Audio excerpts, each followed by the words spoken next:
I sure will. Welcome on, everybody. I hope everybody's having a great day. Saturday morning, one of my favorite mornings of the week. I mean, obviously, I get to see my friends from all over. I say they used to say all over the country. Now we're all over the world because we have people chiming in from so many places. But very excited this morning. Got Fred Duff with us this morning, someone that I met several years ago. But guys, I want to before we start on that, I want to talk about Cindy. I want to talk about the Epic Club before we do that. I mean, I know Oh, that you've already congratulations, huh? Cindy, and because she's already a part of the Epic Club, and I can see all the posts going out about that. Cindy, you want to? Is there anything you want to mention about the Epic Club and what we're seeing happen? Well, I really just want, I think when it comes to the Epic Club, this is really an opportunity, not just for you to hit something, but for you to get your entire team moving. I know we have, some of my team are on this call this morning and they are absolutely, picked up the pace for this Epic Club. So I would just say you don't want to miss this opportunity. And even though they gave you 90 days to get onto the into the club, you don't want to wait till that last 30 days. You want to hit it, and you want to encourage your current team to hit it in that first 30 days so that you can help all those new people that enter your team hit it the next 30 days, and those people hit it the final 30 days. So you're talking about massive growth if you do that. So I just think it's phenomenal, and we're seeing major growth on through our team with that. And so I just encourage you all to really understand what it can do for your business. Well, I know that all of us know that promotions are great, but we know there's going to be a lot of perks for the Epic Club folks. So, I mean, I'm looking forward to PXP, of course. Always looking forward to the events, and especially this one. I guess I'm a little partial.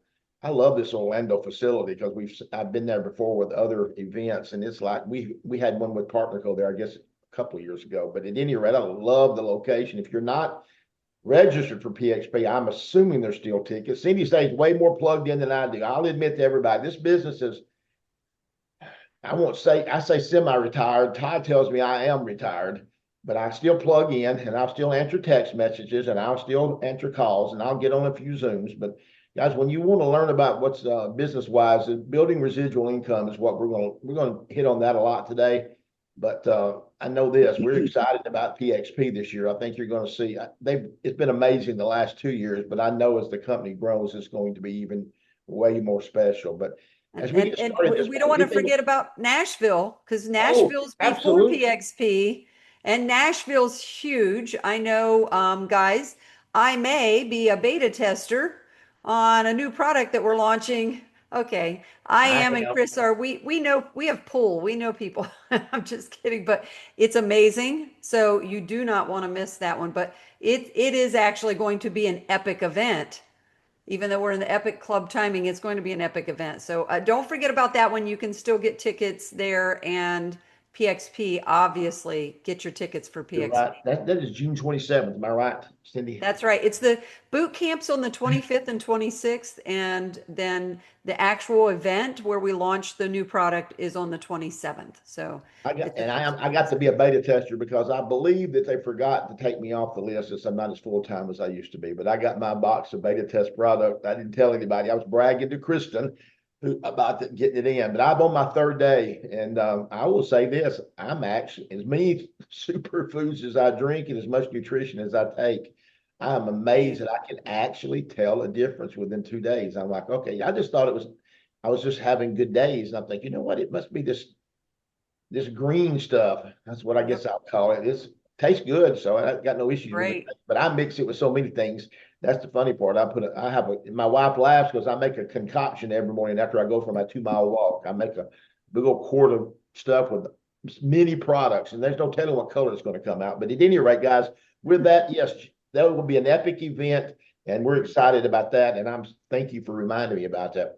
This morning, we got Fred Duff with us, and I I don't even remember exactly when I met Fred, but when I heard his story, I related so well because Fred and I don't come from the most best backgrounds, and I thought mine was bad till I listened to Fred's. I thought, dang, I need to quit whining about growing up in a house and sleeping in an attic, and because Fred's background, but in the industry not something that I really truly thought I sought out. I'll be the first to admit that I was not looking for this, or was I? I was praying for something to change and needed Mhm. change badly. And I was being asked to look at this business. And honestly, for those that don't know, I went to a meeting and there was a football coach there who didn't, he looked like a football coach. I'm going to be honest. I mean, anybody that hadn't much changed in 20 something years, his name was Todd Rowland. And it took a few weeks after and I kept thinking, what am I missing here? And to be perfectly honest, I think I joined because to figure out what I was missing.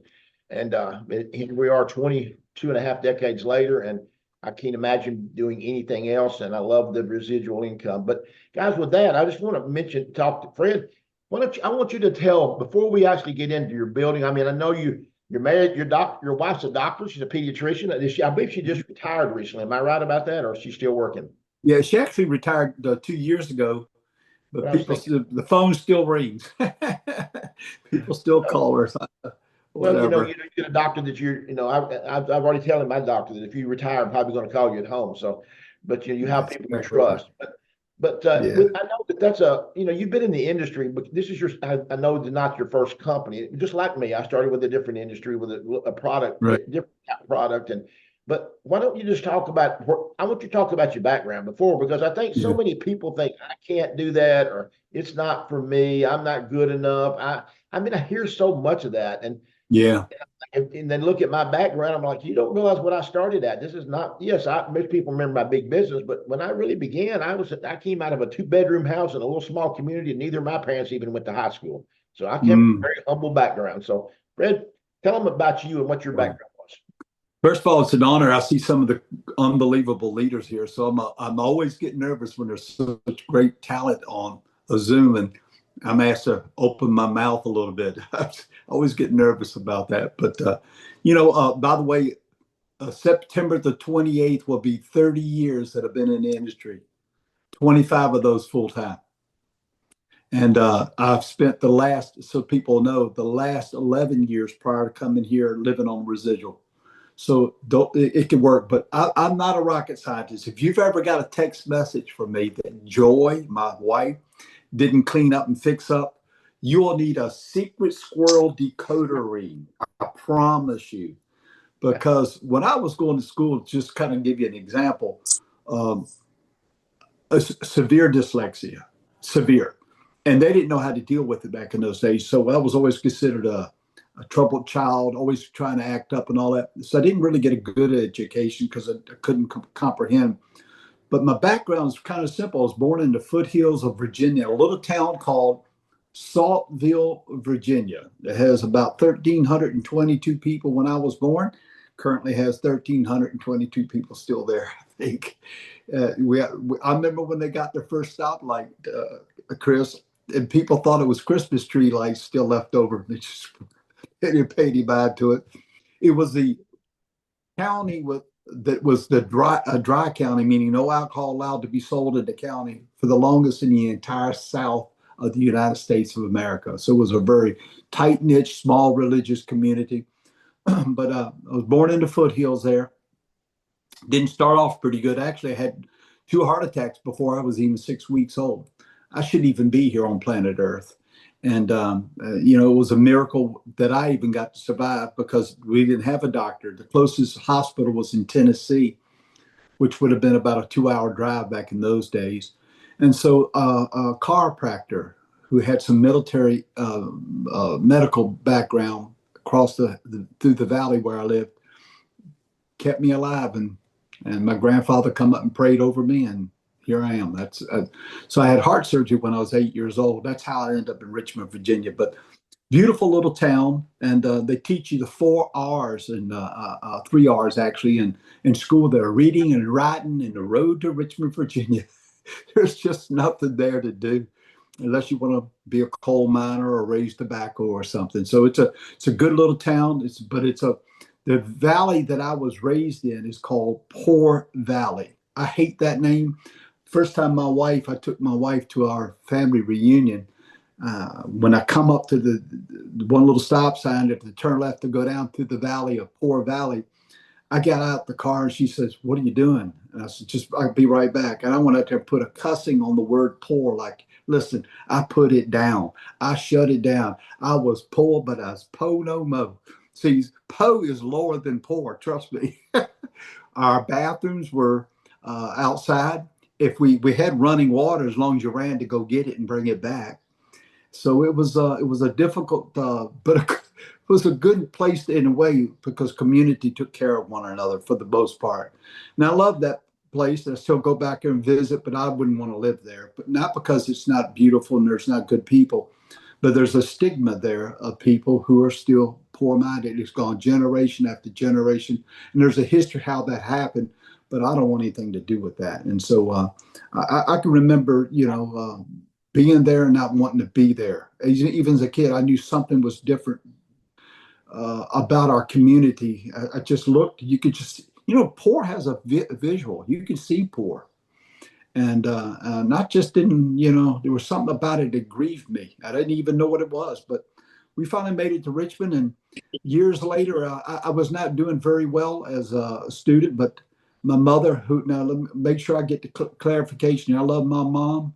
My mom was the hardest working human being I ever met in my life. She was a single mom for the most part. And life was too hard on her. And I came home one afternoon, and me and my two sisters became street kids. She was gone. My dad was a professional musician. I had no clue where he was at. That we didn't have the technology we have today. He would sometimes he'd be on tour for 6 months, and that tour would tie into another tour. He might be gone a year and a half. There was no communication to speak of. So we made a decision, me and my two sisters. We were street kids. Will learn. We have savvy. We have a little more sense than some of the rich kids. But we knew if we told anyone, they would separate us. So we made a vow we tell no one. You got to understand, back in those days, and Cindy, you'll know what I mean. Years ago, to do an eviction on a piece of property, at least in Virginia, when the warrant was served to go to court to be evicted, uh, the person had to be there to sign the warrant, or the court case didn't happen. Well, of course, my mom wasn't there. So we ended up being in that house, Chris, for about a year. We didn't have any power, we didn't have no electricity. And we did have running water, had a well, but we made it and figured it out. And by the grace of God, a gentleman who was across the street building an addition to a church, Mr. Bill Ryder, I honor him, and he was a good man. I would go over there every afternoon and start picking up bricks. I was still in school because I knew school had one advantage that I didn't have at home. We got one meal a day. And my little sister, we made sure she stayed in school because that was one meal a day, and that we could count on.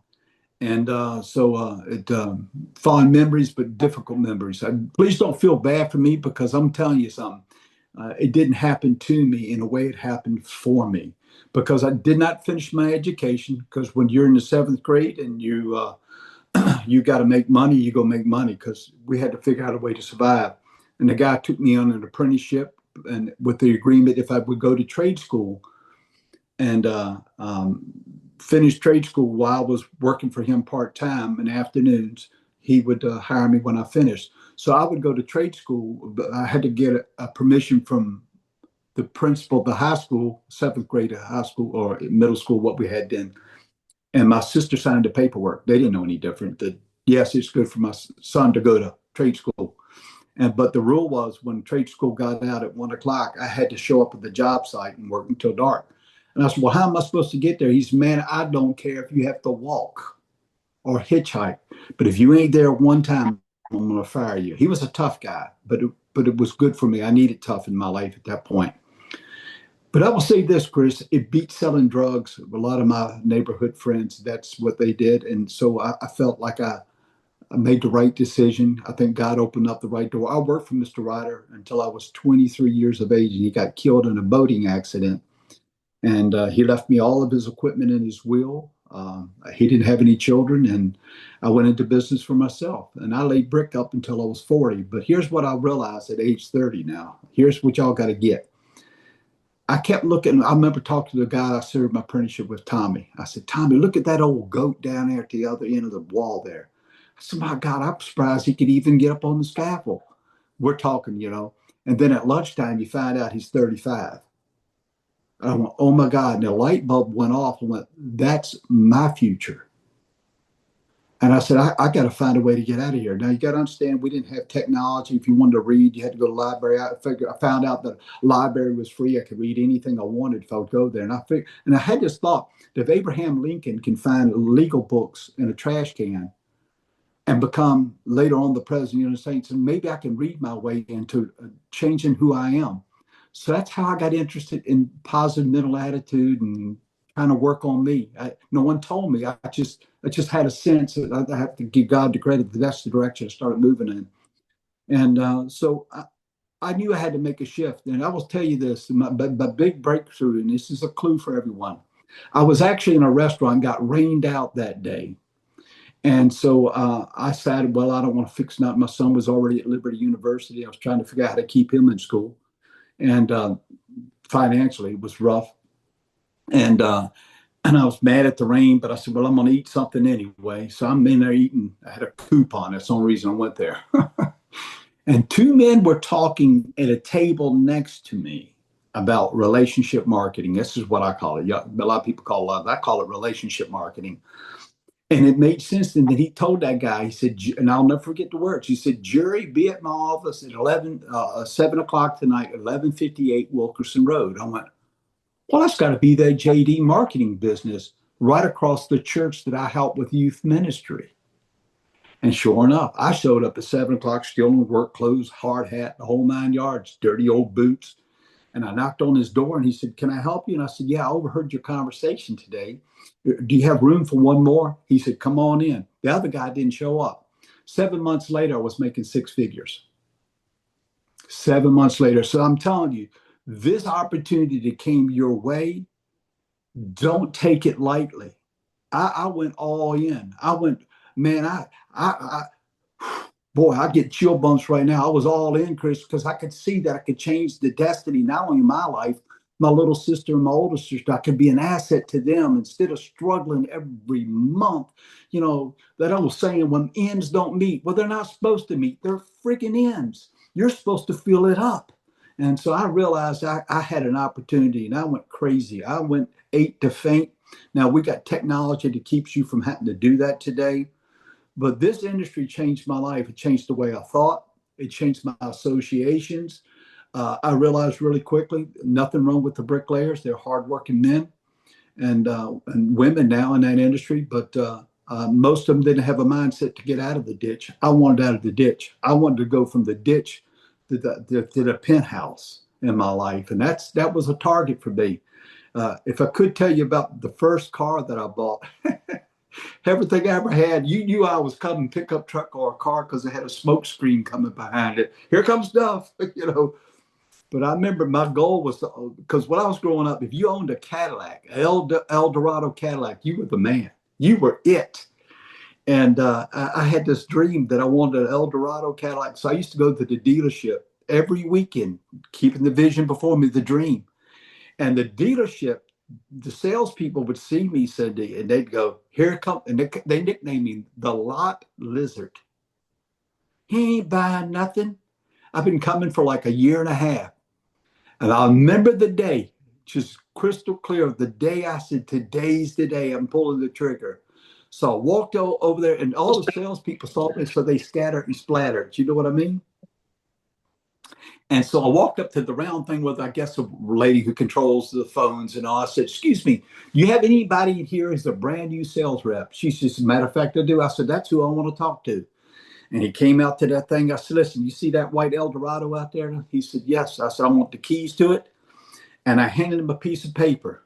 I said, I'm going to go out there and start that car. And the only thing I want to hear from you, you're going to walk into that booth there, whoever you talk to about financing, and you tell them this is what I'm willing to pay for the car, not a penny more, period. If I don't hear temporary tags being put on that car in about 4 minutes, I'm going to the dealership up the street.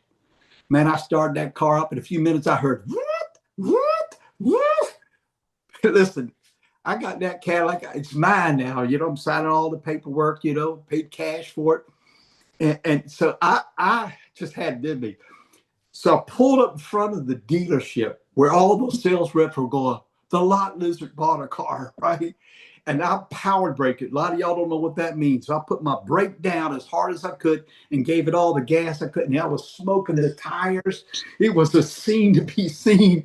And then I turned it off, put it in park. And then I said, come here for a minute. And the guy come around. I said, the thing's got a little shake in it. Could you put it in service for me real quick? I'll come back in about an hour. I just rubbed it in on those guys. And it made me feel like $1 million. The second biggest dream I had, actually the first, was owning a pair of shoes that did not come from Pick and Pay or what do you call those, Salvation Army. That's where most of my clothes came from. That's where our Christmases came from. But listen, my mom worked hard and have tremendous. In fact, I think I got my work habit from her. My mom took one Sunday off a month. That's it. She left the house every morning at 4 a.m. and come home at 11 p.m. every day. Every day, and 7 days a week, and had one weekend where she took a Sunday off for herself. But that's what it took to survive and to take and thrive. But I never had a pair of decent shoes. Now my kids had great shoes. You do better for your kids. You always want them to have better.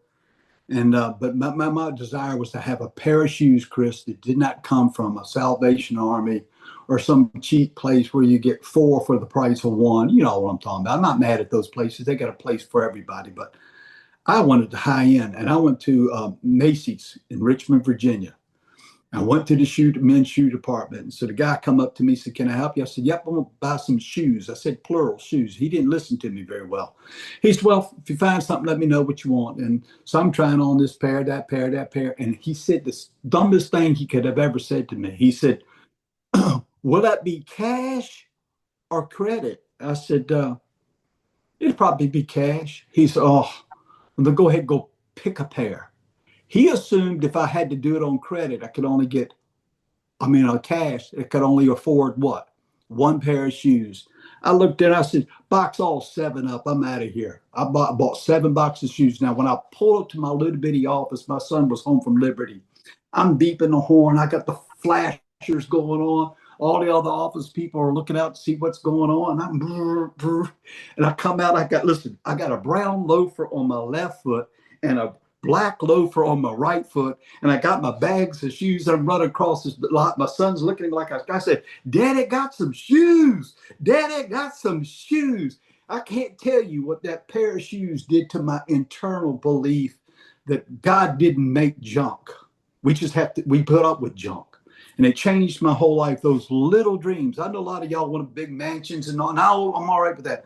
But find that one thing that will set the heart on fire for a victory in your life. It doesn't have to be mega. So those are my 2 biggest wins that changed the trajectory of where I was going and how I got there. But this is the best industry in the world that takes a guy like me, the 7th grade education. But I was born with a PhD. You ready? Poor and hungry and driven. So, and I've been working on my MBA my whole life and still got it, called Master Bank Account. And anybody can do that here. And so it takes a guy like me, Chris and Cindy, and says, you know what? We don't care about your background. We don't care how little you know. We don't care whether you can do a text message where somebody can understand it and don't understand it. We don't care about, all we know, this industry, all it cares is about the heart of the man or woman who will not quit. And that's me and my family. In fact, they got instructions. Here lies a man who loved Christ Jesus with all his heart and soul, and his family, who was a dreamer who never quit. That has to go on my grave. I never will quit dreaming. I haven't arrived to where I want to be. So that's part of my story. I don't have a lot to say, but that's it, Chris. Can I jump in, Chris, real quick? I see something behind Fred, and I want to say, I see something behind you that tells me you're still doing that. Yes. Right? There's 2 things there. I'm going to be at the Strategy Summit.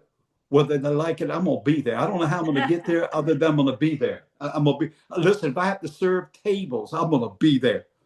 The other is the nations that I want income coming from. Wow. Because Warren Buffett said, if You're not making money while you're sleeping. You'll work the rest of your life.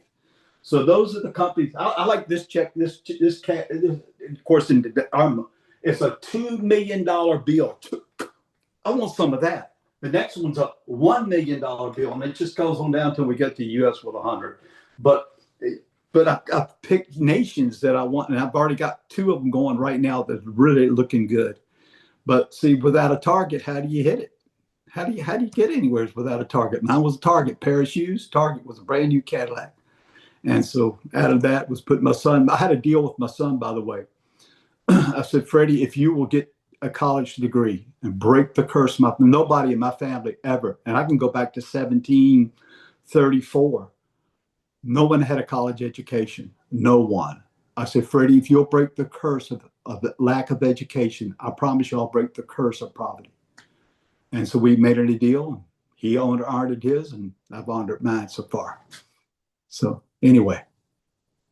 That's a great story. I knew parts of it, but it was a little more than I realized about how much that, I didn't knew that you had laid bricks, and I knew that you worked hard. And, and by the way, I want to make that very clear. You have a lot in common with my dad. He had a 7th grade education. He was a mechanic and worked on sewing machines for 40 something years. But I will say this, sadly enough, he never broke the curse. My mom did, though. And she had a big influence on me because my mom, who had an 8th grade education, so she was the smarter one of the way I would say, she was the most educated, opened a business and got in business for herself. And she was no longer plowing somebody else's field. She was plowing her own. And they became very successful but by the way, my dad had a part of that because he was back there and he was supportive. But they changed the course of my life because I watched what they did. And one of the most important things most people need to realize is, Brett, it was a mindset. And that's where most people, I'm convinced, after 25 years of doing this business full time, what separates them, because you can see people that are great, have all kinds of talent, but if they have their mind's not, it won't matter.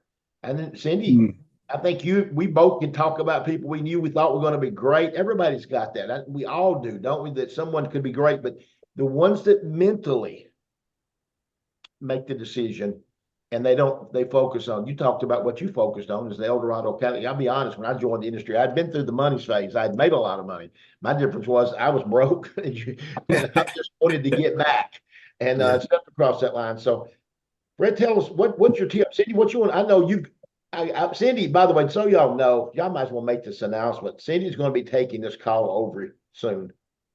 I'm in front of her because she's agreed to it, but I meant to put her on the flyer this time, and I was late getting it built, but actually Kristen was. But y'all know I'm not very techy. But this call is the longest running call probably in the company, and Cindy, I'm gonna keep being here, but she's gonna be she's gonna be slowly taking this over. Don't you? By the way, just so you know, she just found that out. Yeah, he just told me. And I don't want you to not be here with us. You get shoved into it sometimes on Cindy. Right. You just, it's interesting. I don't want to interrupt Cindy, but that, I think, hey, listen, you couldn't have picked a better person. I've told her before, no one has inspired me as far as presentations and posture like she has. We got some amazing talent in our company, but man, she's the cat birds me out, as we say in the South. I don't know if y'all know what that means, but it's what it means. Thank you, Fred. No, I just think, Fred, your entire story is a true inspiration. I mean, and it's so hard because you can't tell that whole story in a little presentation when you meet people, right? It's hard to get people to understand that. But that is one of the things that I fell in love with this business, is that I've watched it change people's lives, not just my life, but other people's lives. And I think that's big. But you still have, what I love is why I pointed out of what I could see was behind you, is because you don't stop dreaming or having ideas, and you're out here working as hard as you ever did because you see where PartnerCo's going, right? I mean, you bet. Talk about that. If I can talk, I remember that it was, I got a phone call. I'd already been out to the home office to kick the tires in the former company. Y'all know what I'm referring to. And I'm not putting the current, those people down, Some of them are still with the company in leadership roles in different parts of the country. However, I'll never forget when they asked me, "What do you think, Mr. Duff? You think you want to hook up here?" And I said, I don't think so. And he said, "Why?" And I said, "Well, I've seen 4 presentations. I think it was 4." I said, "Let's call it 4 because I can't really remember. It's 3 or 4 presentation from your top income earners." I said, nothing bad about them because they've made a fortune here. I said, "But my old school teaching is this. They talked about every division of product we had and went into detail on 4, 5, 6, 7, 8 in every department. I said the presentations were 45 minutes to an hour long. And I said, if you talk long, you talk wrong. Number 2, I said, a confused mind does nothing. And I said, I come out of 3 of those or 4 of those meetings confused. I don't know what your your starship product is. And I said, I'm going to pass. But when I was landing in Dallas to get home, I called the people who had been trying to recruit me for 2 years. I said, what's it cost to get a position here? And they said $29.95. I said, well, I'll do that, but I'm not going to be active but I do have a gut feeling things are shifting in the industry with COVID and everything. Things could change.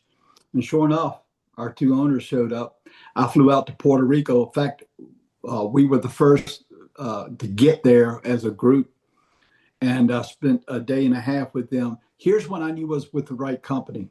Not because I already knew who John was. I knew his reputation. Didn't know other founder at all. And I said, and he come up to me, he said, Fred, you've been watching us for a while. I understand you haven't pulled the trigger to do anything. I said, correct. He says, why? And I said, well, you got about 5 things that I think are blocking us from going to the next level. And he said, what are they? And he wrote 5 down. About 2 hours later, he came back to the table that we're at and he whispered in my ear, says, I got 4 of the 5 solved. Number 5 will take us a little longer, but it will be solved. That's when I knew I'm at the right place. When a leader, an owner will listen to Salesforce, I didn't have a business here. I was just a position. I said, that's a guy I can hook up with. And I'll never forget when I was in Raleigh, North Carolina, my wife happened to call. She said, Fred, what do you think? What do you think about this company now? And I said, honey, go find my Nikes. I got one more run in me. And I've been running ever since.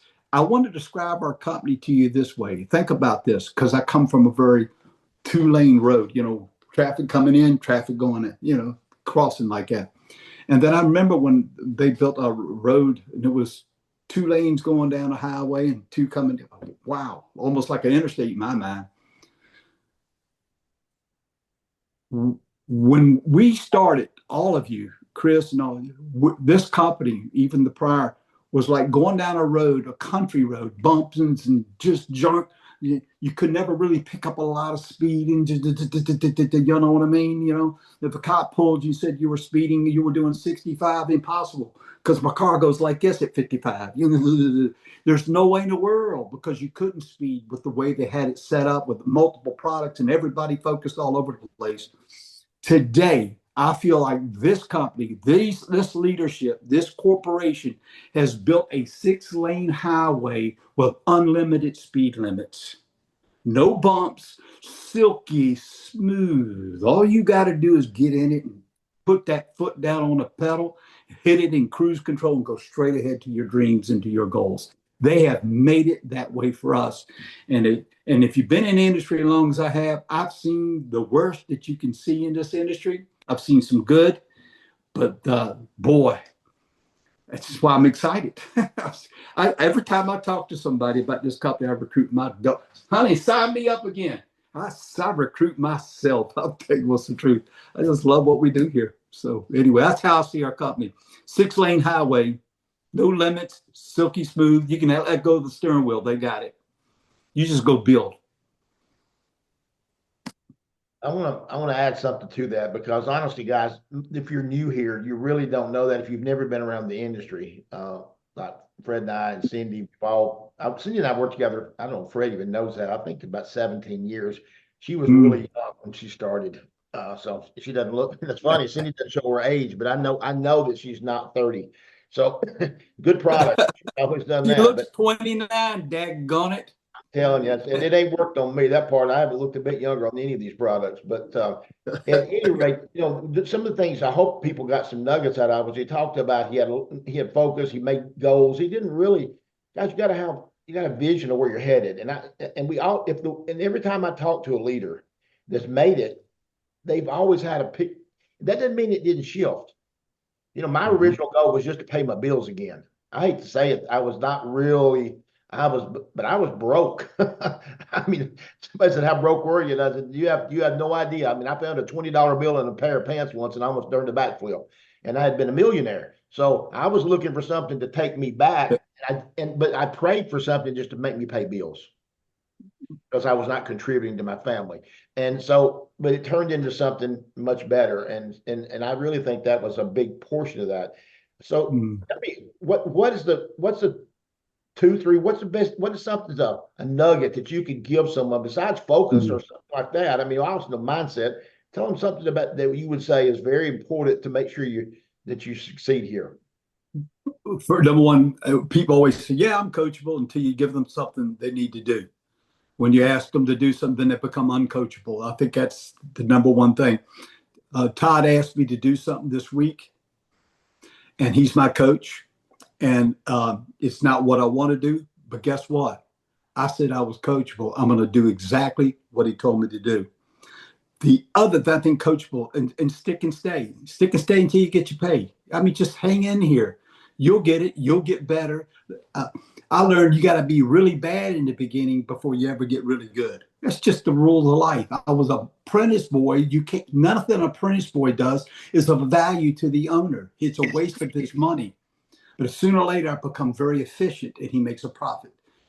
You just got to give it time. This is probably the biggest eye-awakening thing that I was ever given. A gentleman by the name who became my personal mentor. He's passed now. His name was Harlan Stone Cypher. He was the founder and the CEO of another company. And he took a personal interest into me. He was speaking in a city, and I didn't know who he was and never met him or his wife. And I was sitting in the lobby. The rooms were being a little delayed. I got overwhelmed. So I'm talking to this lady about tomatoes and corn that's coming from a country boy standard. She says, well, my husband was a sharecropper's son. I said, really? She said, yeah, in fact, there he is. And she called him over, and we met and we talked. And then the next morning when this Super Saturday started, they please introduce. I went, that's the sharecropper's son. That's him. And I had spent maybe 30 or 40 minutes just having heart-to-heart life conversation with them. And it dawned on me, I said, I know I picked up a pattern. When people finished, they went out that door. And I said, that door's got to lead somewhere. So you can tell when somebody's coming to their close within reason. I got it with my little notepad, went out the door, and I figured out where that's got to lead somewhere's over here. And sure enough, here he come out with him, his wife. His driver was there waiting on him at the front door. His limousine was there going to take him to his private jet. And I said to him, I said, let's just call him Mr. Harold. I said, Harold, that's not his real name. I said, can you give a guy like me a nugget? I said, you heard my background. You know where I come from. And he said, yeah. He said, got that pad there? And I said, yeah. He said, here's what I want you to do. I said, yes, sir. And I pulled my pad out. He says, write down your 5 closest friends' first name. So I did, 5 names. He said, what do you think number 1 made? Chris. And I said, he probably, I don't really know. He said, here's what he said. Don't give me that crap. You have an idea what your friends make. I said, yes, sir. And I knew that he was serious, right? So I wrote it down. He said, now total all 5 of those up. I did. He said, by the way, what did you make last year? And I told him, and he said, now circle that number right there beside. He said, now divide those friends. You've totaled it up, right? And I said, yes, sir. Divide it by 5. I did. And he circled that number, and he circled my income again. He said, I clearly see your problem. I said, what's that? You're hanging around with 5 broke people like yourself. Find 5 people who are making 6 figures or more and hang out with them, and you'll change your life. And that's when I plugged in. Now, listen, here's the thing. 3 of those, the 5 were with me at that conference. And I said, let me show you what he showed me. We got to change. None of the three went beyond. When they got back to Virginia, I never saw them again and never engaged. But I changed who I was listening to. I went to the biggest grocery store chain in Richmond, Virginia, and family owned. And I called that company up. I said, "My name is Fred Duff, and I want to meet Mr. Bob Ucrop. I'm struggling trying to build a business, and I want some wisdom." And that lady just kind of doesn't. You know what was interesting? I had 4 meetings with 4 different the top income earners in that city of Richmond, Virginia, because I asked. The scripture that I learned this from was, "You have not because you ask not." So I'm an asker. And so I remember when I reached out to Fran Tarkenton, I thought, I just read his book, reached out to his office. Next thing, this woman told me, "You'll never get a lunch appointment with him, sir. Quit calling." I said, "Well, tell him that I grew up in the same neighborhood that he did, and just say Sandlot, Holland Park football." And she said, "I'll tell him, but it ain't going to change." Then 20 minutes later, I get a phone call. "Mr. Tarkenton will see you in his office in Atlanta, Georgia tomorrow at 1 o'clock. He's not going to go out with lunch with you, but he'll bring lunch in." Now, listen, I barely had enough gas to get there. Car was smoking all the drove all night long. I couldn't afford the parking. I had to walk about 3 miles in because I couldn't afford to pay. The meters was too expensive. But what he shared with me, and they went for my lunch, he gave me about 3 hours. And later on said, "Mr. Duff, here's what I'm going to do. I like you. If you will show up at these events, I'll work and help train you." And he did. Next thing I know, years later, I'm flying all over the country speaking with Fran Tarkin. Can you imagine that? Because yeah, I had not, but I asked and I got. Fred Tarkenton, the Hall of Yes. Fame Yes. quarterback. Yes. I'll make sure I got this. Now, for those that didn't know who see, I knew exactly who Fran Tarkenton was, not Yeah. because of his business, because of his NFL career. So he was one of the most, he's Hall of Fame NFL Yeah. quarterback. So I Yeah. did not know that story. So see, I'm learning something as well today. Well, so my point is here, you've got two of the biggest leaders in the industry right here. They can't help you if you ask not. And then when you ask and they say, "Here's what you need to do," be coachable and then do what they just told you to do. Because I can't work with non-coach. I'll give you about 3 strikes maybe, and then I have to move on. I have a dream board here. I got a family. I got a legacy I got to leave. And one of my biggest whys here, it's not on this board, but it's on my screenshots and everything. I help my wife and I. It's not me alone. There's a third world country that children are born into slavery in brick piles.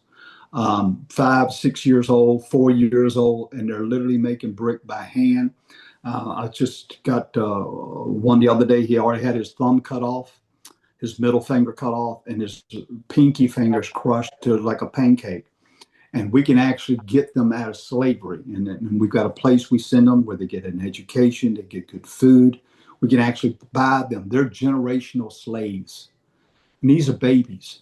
And so that's why I don't know how much time I got on planet Earth, but that's what I'm driving for. I've got my freedom. My wife and I, if we never did another dollar's worth of work, we're okay. We really are. Our investments have done well. Everything we've done has been, God has just magnified it. But I need to do well for them. And it just breaks my heart to see those kids over there. And so this is why I do what I do. So have a why. Make sure you're hanging around with the right 5 people who are making more money than you. The good thing about that, I hope everybody got that. His goal started out for the Eldorado Cadillac or the new shoes. But as he made a significant amount of money, then those goals change. And that's okay. Your goals can adjust. But one of the big highlights I want to make a point on, and I believe everybody that really succeeds, and it doesn't matter what you're talking about. I mean that's this business that's talking about sports, is the mentorship. And you hanging out, I've heard that many times. Who you hang out with, you're going to make 10% of what the people. And I will be honest. So who did I start hanging out with? I started hanging out with Todd Rowland and Brent Palmer, and I started hanging around people. And I got some local people you wouldn't know, but those are the people I wanted to associate myself with. But mentor, mine was a guy named Paul Orbison, who in the industry. And I had another mentor, this deceased, my brother, who was a strong mentor. But Paul Orbison was a guy that mentored me in this industry. And one of the things you said, and I hope people heard, very closely. You can't push a rope. That was one of his old country sayings. And those are the people that you were working with that you couldn't get going. And I've told this story before. Some people say, how did you meet Cindy? How did you recruit her? And I said, I did not. Cindy was on my team. Todd talks about tap rooting. We don't really know how many levels deep Cindy was because we didn't really have the levels, but it was 50 to 60. But I saw somebody who had the want building, so I went and found her. So guys, you're going to have to work with the people that want it, not with the people who want you to build it for them. And there is a difference. I mean, and that's what Paul used to say. You can't push a rope. Cindy, I want you to ask some questions because I know that I could see your eyes light up with some of those things he was mentioning. Well, no, I just think it's one of those things, Fred, you've seen it, but Fred, you, Chris, myself, we all really jumped into this for different needs, different wants, whatever it was at the time. But people always say, well, you had this or you were skilled at that. And you just said you came from, rough beginnings, right? And didn't have that. And it isn't that. It is about hard work. I've told my story where, when I was 13, I rode a bicycle in a tiny town and delivered newspapers in the winter, in snow even. Then I worked at a ice cream place. Then I worked at McDonald's. I didn't come from anywhere. I came from a small town too. Not quite your background, but a small town. But what we learned, what Chris learned from his parents, what you learned because you had to, and what I learned is that it takes effort to get something. And I think so many people get into this industry thinking it's a get rich quick or thinking it doesn't take anything. It's you're just going to happen. And it really isn't that. And I want to just get your take on that because you've coached huge teams, you've had massive teams and success over your years in the industry. And Chris, you say it's not who we expect. I know both of us have had that conversation. Oh, this person's going to be really good, but you can't pinpoint somebody's desire just because they said, "Oh, I'm a good salesperson," or "I know a lot." There's a lot of factors that go in, but the number one factor, besides having a desire and a why, I think it is a little bit of work ethic. Are you willing to turn off the TV a couple hours every evening? Are you willing to give up Saturday nights or going out with friends here and there? Doesn't mean you have to change your whole life and not have any fun. But what do you see in that, Fred, from over the years? What would you advice could you give the people watching?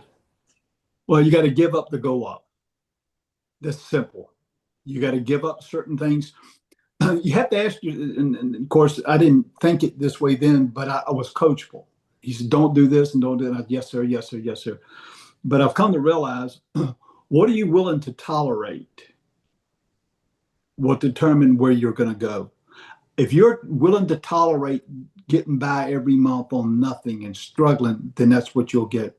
I had a line in the sand. I refused to participate in that, even though it didn't happen quick, but I had a mindset for it. And again, you got to give up. And I thought, and I'll never forget, as much as I respected Fran Tarkenton, he said it to me. He says, I watch all the NFL games on rerun. I said, why? And he said, because I have to fit it in my very little limited spare time. I said, what do you mean? He said, all of those players are rich, Fred. You're not. You can't afford to watch them. And I went, hey, boy, here's a guy in a mega building. It's his building. And he's telling me he can't afford.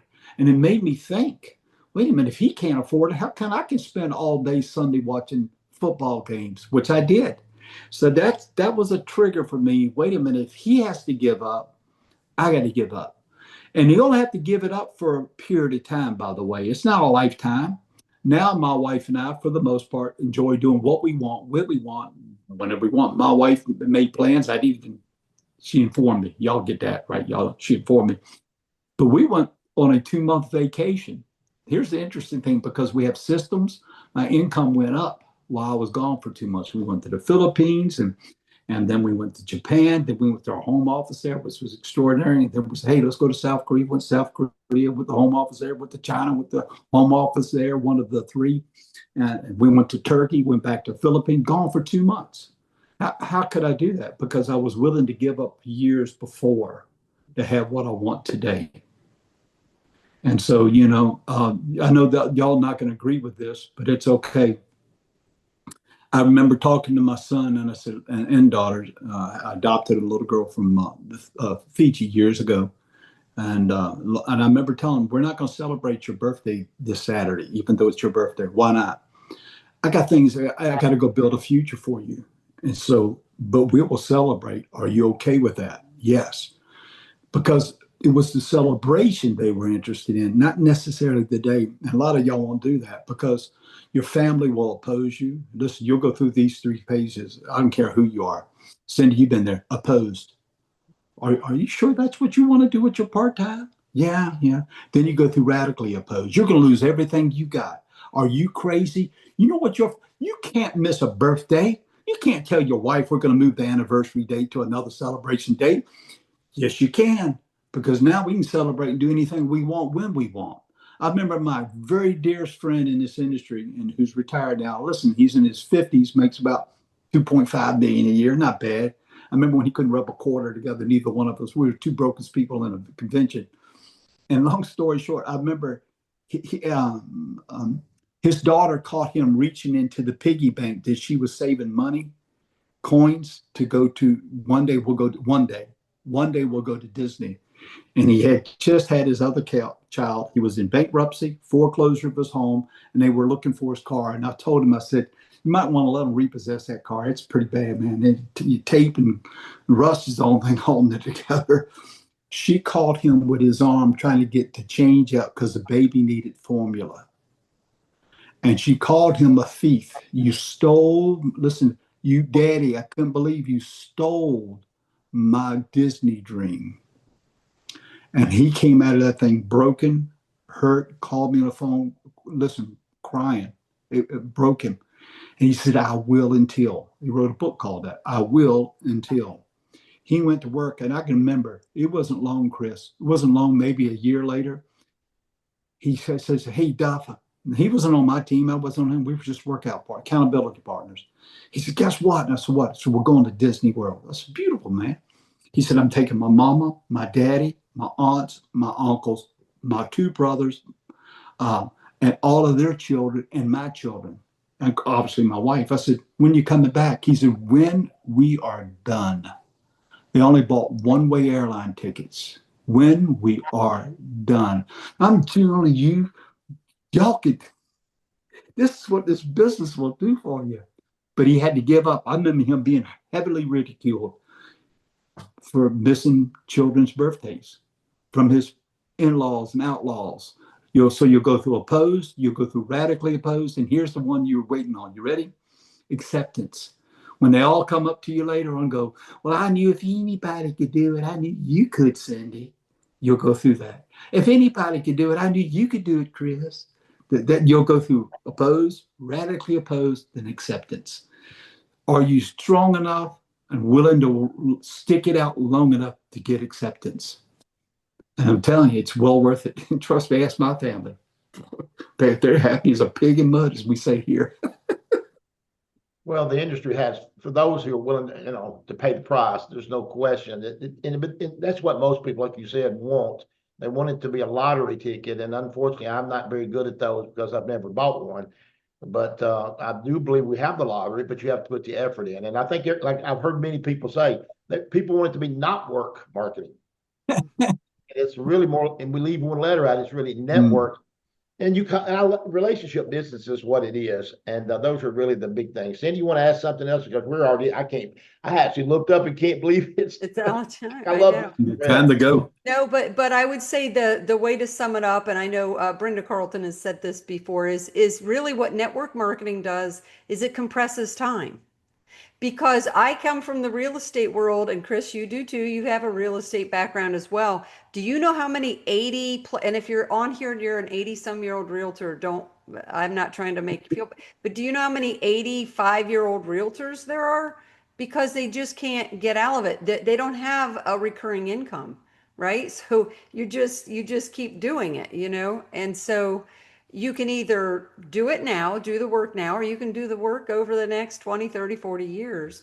And that's why Chris is he's semi-retiring as long as we don't let him fully retire. But you know what? I told him this. I told Chris, I told you this.